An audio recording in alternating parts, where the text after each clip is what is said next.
घायल परिंदा है तू, दिखला दे जिंदा है तू, बाकी है तुझ में हौसला है। तेरे जुनून के आगे अंबर पनाही मांगे, कर डाले तू जो फैसला। रूठी तकदीरें तो क्या, टूटी शमशीरें तो क्या, टूटी शमशीरों से ही कर हर मैदान फतेह, कर हर मैदान फतेह, कर हर मैदान फतेह रे बंदिया, हर मैदान फतेह, हर मैदान फतेह, हर मैदान फतेह, हर मैदान फतेह रे बंदिया, हर मैदान फतेह। बैकग्राउंड आपका क्या है? मेरा तो बीएससी किया है। बीएससी का? मेरा भी बीएससी है वैसे।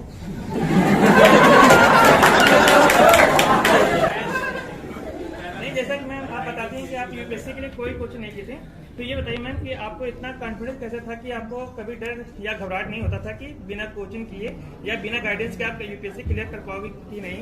तो मतलब कैसे? देखिए, घबराहट वो होती है, हर जो कोचिंग लेते हैं उनको भी होती है। हम लोग तो ले रहे हैं। हाँ बिल्कुल, तो मुझे भी होती थी, लेकिन जैसे जैसे आपको लग रहा है कि आप ईमानदारी से मेहनत कर रहे हैं, तो मुझे लगता है वो भगवान जितना ख्याल रखते हैं कि जो बच्चा जितनी मेहनत कर रहा है उसको उतना देना चाहिए। ऐसा भी होता है जैसे कि हम लोग तो मतलब कोचिंग भी करते हैं, फिर भी नोट्स पढ़ते हैं, तो कुछ ऐसा सेंटेंस आता है जो समझ नहीं आता है। हाँ। तो आप तो कोचिंग कर नहीं रही थी, आपको भी डाउट तो होता है, तो आप कैसे मतलब कहाँ? मैं गूगल से देख लेती थी, मेरा गूगल बाबा ही एकमात्र मेरे पास थे कि मैं वहीं से देख लेती थी। और यूट्यूब पे प्रीलिम्स अगर आपने अच्छे से मेहनत की, ईमानदारी से पढ़ा है, तो शायद हो जाएगा। कोई उसमें मतलब हो जाएगा, शायद नहीं, हो ही जाएगा।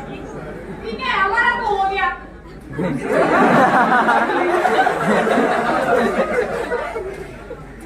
सबसे पहले हम आपको शुभकामनाएं देना चाहते हैं। जी धन्यवाद। जी मैम, आपने विदाउट कोचिंग अपने सेल्फ से स्टडी करके और सेकंड अटेम्प्ट में निकाल दिया।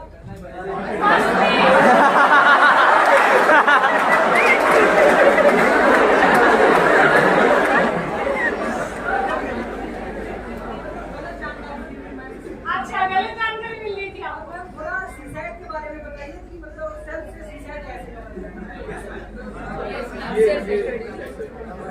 देखिए, सी सेट में एक तो इंग्लिश पढ़नी है, जैसे हिंदी में थोड़ा मुझे लगता है मैथ्स टफ होता है, और तो इंग्लिश में एक बार आप देख लीजिएगा। और चूंकि मेरा मैथ्स बैकग्राउंड था, तो इसलिए मुझे ज्यादा शायद मेहनत करने की जरूरत नहीं पड़ी सी सेट में। मतलब देखो, सी सेट में सिर्फ क्वालिफाई करना है, तो उसको एकदम तो उस पर फोकस होना ही नहीं है, क्योंकि प्रीलिम्स है मेन तो। लेकिन ऐसे नहीं है कि सी सेट छोड़ दे और ना वो रह ही जाए। फिर मतलब ऐसे कर लीजिएगा कि कोई प्रीवियस ईयर के क्वेश्चन ले लीजिए 4-5 साल के, ठीक है, और उनको बैठ के और टाइम से लगाइए। मतलब क्योंकि टाइम वाला ज्यादा इशू होता है वहां पे। अपन निकाल तो देते हैं क्वेश्चन, लेकिन क्योंकि कॉम्प्रिहेंशन ऐसे आते हैं कि पढ़ने में टाइम लगता है, तो इसलिए अगर आपकी प्रैक्टिस टाइम बाउंड रहेगी, मतलब आपने जब पहले सी सेट के जो भी क्वेश्चन पेपर सोल्व किए वो टाइम से किए, तो मुझे बस ऐसा ही लगता है कि 4-5 मतलब 5 ईयर के आप पेपर देख लीजिए प्रीवियस, उससे आपको मतलब अपनी वो पता चल जाएगी स्थिति कि मतलब मैं कितना अटेम्प्ट कर पा रही हूँ और कितना नहीं कर पा रही हूँ।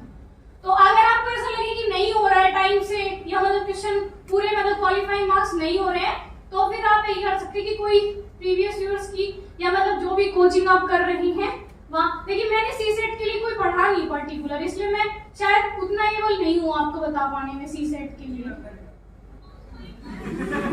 क्या मुझे सुना नहीं?